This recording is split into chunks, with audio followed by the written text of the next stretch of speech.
Alors, c'est la fin de l'année 2020.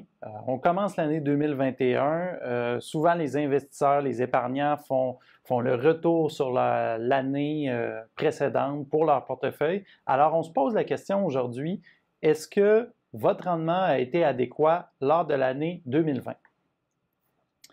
Il y a toujours deux grandes questions qu'il faut se poser quand on reçoit son rapport de rendement en début d'année. La première, puis elle est difficilement mesurable là, de façon générale, là, mais c'est vous avez des objectifs. Par exemple, ça peut être des objectifs de retraite, ça peut être des objectifs d'autonomie financière, mettre de l'argent de côté pour l'achat d'une première propriété, par exemple. Donc, peu importe l'objectif, avec un conseiller, vous devriez être en mesure de définir cet objectif-là et d'avoir peut-être sur une base annuelle une mise à jour pour savoir si vous progressez vers votre objectif ou non. Donc ça, c'est le premier élément qui n'est pas aisément quantifiable par un conseiller externe. Le deuxième élément, c'est par rapport à la moyenne, est-ce que mon rendement a été adéquat? Puis c'est comme un élève à l'école là, qui remplit un examen. S'il a obtenu 80% à l'examen, mais que la moyenne a été 95, l'élève est en droit de dire, bon, ben, mon résultat n'est pas si bon que ça. Alors que s'il y a eu 80, mais que la moyenne était de 65, ah ben là, il y a raison peut-être de festoyer. C'est la même chose en bourse. On va comparer le rendement qu'une personne a obtenu avec l'ensemble des titres d'un indice. Ça peut être la bourse canadienne, ça peut être la bourse américaine, ça peut être une combinaison des deux. Si vous avez des obligations, ça peut être l'indice obligataire canadien. Donc, il y a plusieurs barèmes qu'on utilise pour voir si le rendement que vous avez obtenu est bon, moyen ou pas très bon. Il faut mentionner que ces barèmes-là, depuis 2017, il y a eu une réforme dans la manière dont les conseillers et les gestionnaires de portefeuille doivent communiquer les rendements et la réforme n'oblige pas les conseillers financiers à publier les rendements des barèmes, donc la moyenne. Donc, on vous invite, si vous n'avez pas ces données, à communiquer avec votre conseiller ou votre gestionnaire, puis lui demander, bien là, le rendement que tu me donnes, c'est quoi? Peux-tu me fournir des barèmes pour voir si c'était bon ou non? Alors ça, c'est très important. Alors en 2020, selon trois principaux indices de la bourse canadienne, la bourse américaine qu'on ramène en dollars canadiens et les obligations canadiennes, pour l'année 2020, on est dans le vert partout. 5,6% de rendement pour la bourse canadienne, 15,9% pour la bourse américaine et 8,6% pour les obligations canadiennes. Alors là, hein, vous voyez, malgré une pandémie qui est quand même assez majeure sur l'économie, les rendements en bourse sont tout à fait intéressants. Si on se tourne à plus long terme, parce que c'est ça qui est important en investissement, c'est le long terme, c'est pas juste une année.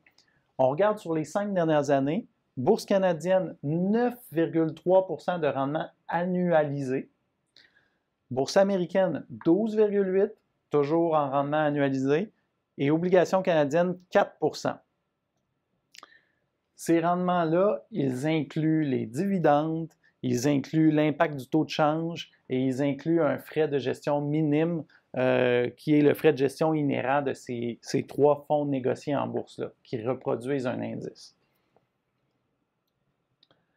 Évidemment, votre portefeuille n'est peut-être pas investi à 100% dans la bourse canadienne ou à 100% dans la bourse américaine ou à 100% en obligations. Donc, on a créé des répartitions modèles où la partie en actions, c'est 50-50 bourse américaine, bourse canadienne. Donc, si vous avez un portefeuille 100% actions, la moyenne en 2020 est de 10,8.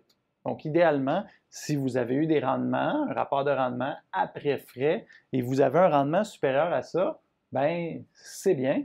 Si c'est pas mal en dessous de ça, bien, il y a peut-être des questions à poser. Même chose pour les différentes répartitions d'actifs. Prenons par exemple 50-50. Vous devriez avoir fait à peu près 9,7.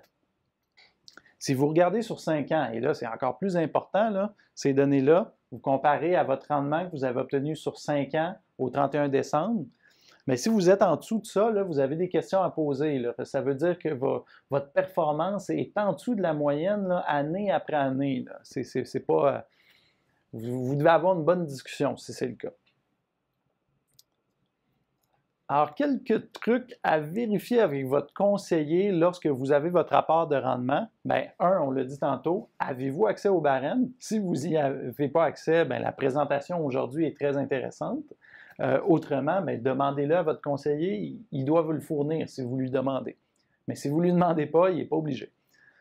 Le barème, est-ce qu'il inclut les dividendes? On a vu souvent dans des rapports de conseillers que oui, les barèmes sont fournis, mais ils n'incluent pas l'apport du dividende dans les indices. Et ça, si on exclut ces chiffres-là, ça laisse le barème, la performance du barème beaucoup plus faible. Là. Le dividende est peut-être de 2% sur les indices. Donc, c'est important de l'inclure. Il faut s'assurer qu'il est inclus. Vous pouvez même le demander à votre conseiller. Ensuite, bien, est-ce que le barème qu'on me fournit, il est représentatif de la composante de mon portefeuille? Par exemple, si j'ai un portefeuille qui est simplement des obligations canadiennes, bien, ce n'est pas normal si on me fournit un barème de la bourse américaine. Il faut comparer des pommes avec des pommes. Alors, assurez-vous que le barème est adéquat. Surtout cette année, le rendement de la bourse américaine est beaucoup plus élevé que de la bourse canadienne. Alors, si on vous fournit un barème qui est seulement la bourse canadienne, alors que vous avez plusieurs titres américains dans votre portefeuille, vous allez avoir l'impression d'avoir battu le marché alors que ce n'est pas nécessairement le cas. Alors ça, c'est à surveiller. Et normalement, le rendement que vous avez dans votre rapport devrait être affiché après la déduction des frais. Donc, la réforme en 2017 l'exige. Mais c'est toujours pertinent de jeter un coup d'œil dans les notes. Est-ce que c'est effectivement le cas? Puis de s'en assurer. Il y a certaines firmes qui tentent à communiquer des rendements avant frais. Donc, il faut poser la question.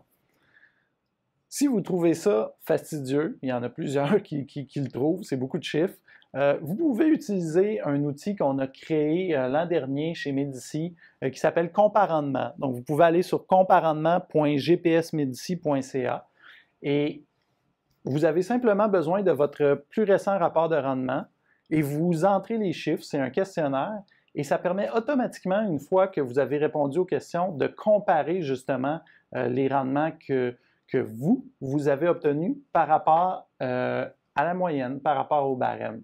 Donc, ça vous simplifie la tâche. On vous invite à aller essayer cet outil-là. Donc, voilà, c'est tout pour cette semaine. Je vous remercie beaucoup. Au revoir.